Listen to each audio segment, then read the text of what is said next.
Good afternoon and welcome to Lunchtime News on TV1. Let's first take a look at headlines.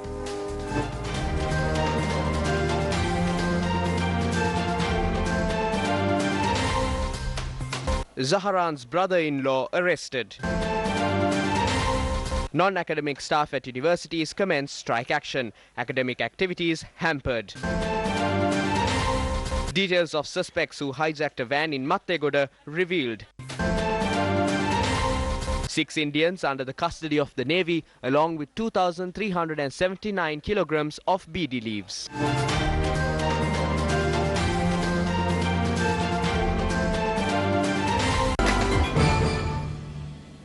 And to look at those news in details, and in your lead story today, the meeting of the cabinet ministers took place this morning under the auspices of President Maithripala Sirisena. The meeting was convened at 7:30 a.m.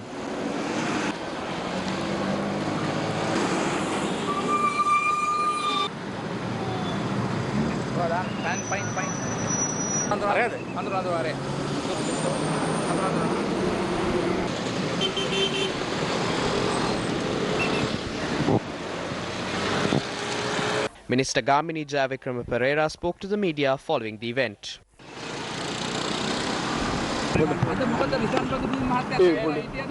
Neither Minister Rishad nor Rauf Hakim was present. The Muslim ministers were not present.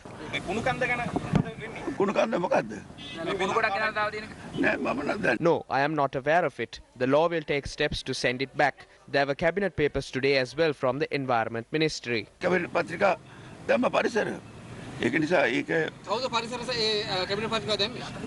There was one from the President and there was one from the Ministry of Megapolis.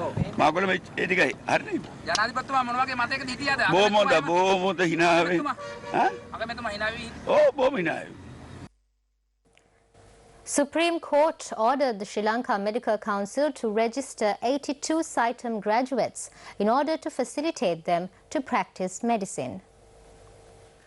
This order was handed down after examining a petition filed by 3 graduates of the Mala-based CITEM Private Medical College. The petition was examined by the bench comprising of Supreme Court Justices Bhunikalu Vihare, L.T.B. Dehideniya and P. Padman Surasen.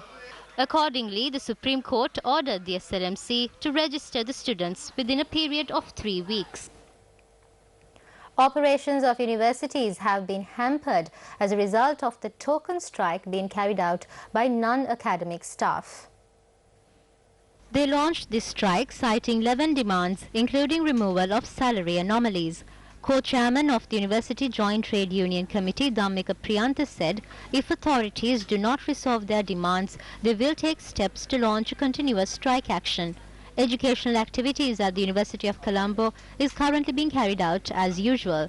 The university's administration said 90% of its non-academic staff had reported to work. Accordingly, activities at the University of Colombo were not affected by the token strike. Non-academic staff members of the University of Ruhuna engaged in a token strike today, hampering educational activities at the university. Non-academic staff members of the Rajarat University refrained from engaging in their duties, hampering educational activities at the university. When Newsfirst inquired from the University Grants Commission over this matter, the chairperson, Professor Mohan De Silva, noted that they have already notified the Finance Ministry regarding the issue. Another member of the now banned extremist group, the National Tawhid Jamaat, has been arrested in Kakunagolla area in Katapotha. According to police, the name of the arrested suspect is Muhammadu Abdul Qadir Qasim and he is a 20-year-old resident of Katapotha. Police added the suspect had received weapons training in Nuwara under the leader of the National Tawhid Jamaat, Zaharan Hashim. The suspect is also the elder brother of Zaharan Hashim's wife. It has also been revealed that the suspect's aunt is married to Naufar Maulavi. Let's now take a look at an update regarding the incident of a hijacked van in the Mattegoda area. According to the police, one suspect succumbed to his injuries when he was admitted to the National Hospital after being shot. The suspect has been identified as Podagoda Priyantha, a 47-year-old resident of Kirindigala, Balangoda. The other suspect who fled the scene was arrested in Pinwatta, Panadura. According to police, the suspect arrested in Pinwatta has been identified as Kasun Nishanta, a 37-year-old resident of Askirivalpola, Udugampola. The suspect is currently receiving treatment at a hospital based in Panadura under police security. The van had been stolen by two suspects last evening after threatening the driver with a locally assembled handgun. The Sri Lankan Navy has arrested 6 Indian nationals while transporting 2,379 kilos of BD leaves. According to the Navy, the arrests have been made in the seas northwest of Sri Lanka. An Indian vessel has also been seized. The BD leaves were discovered when the Sri Lankan Navy had inspected a suspicious vessel sailing from international waters to the maritime boundary of Sri Lanka. 74 parcels of BD leaves had then been discovered. The Sri Lankan Navy added an excess of 27,000 BD leaves have been seized by them so far this year. State Minister Buddhika Pathirana took office today at the Ministry of Industry and Commerce. Buddhika Pathirana was appointed as the new State Minister of Industry and Commerce, Resettlement of Protracted Displaced Persons, Cooperative Development and Vocational Training and Skills Development yesterday. There will be no ceremony today to mark my appointment as the new State Minister. It will be the usual agenda for me. Therefore, no event or celebration is required. My appointment will be of no cost to the ministry. I will continue with my daily activities as usual.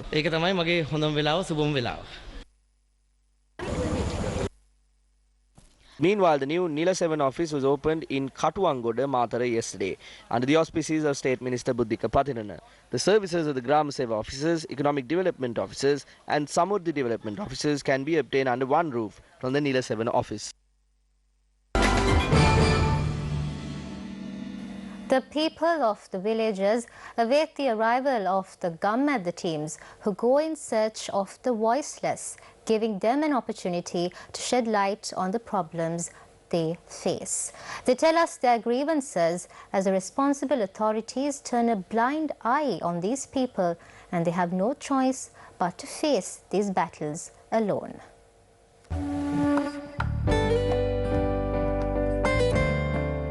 The village of Thalava in Anuradhapura is among the villages that struggle with the human-elephant conflict on a daily basis. When the sun comes up, they sow their cultivation. When the sun goes down and the stars set in, they are tasked with protecting their cultivation. These villagers have to trek through a 20-kilometer-long dilapidated road in order to reach the main town. Our team will be touring in Karagahawava, Morogoda, Kulavelliya, Pulleliya, Kalavalputana and Polugalava. The locals in Badula were awaiting the arrival of our Gammadda team to tell us their grievances that the responsible authorities have turned a blind eye upon. The main problems that these villagers, who are mostly labourers, are faced is the lack of proper transport and the lack of water for the cultivation. This team is due to Bandaravela, Ella, Kapitapula, Uma Ella and Ravana Ella today.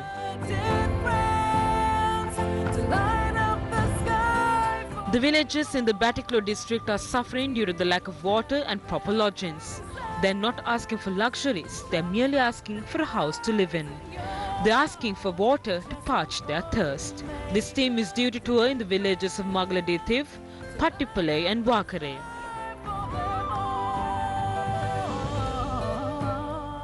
And that's a wrap of Lunchtime News. Thank you for watching and do stay tuned for more news at 1:55.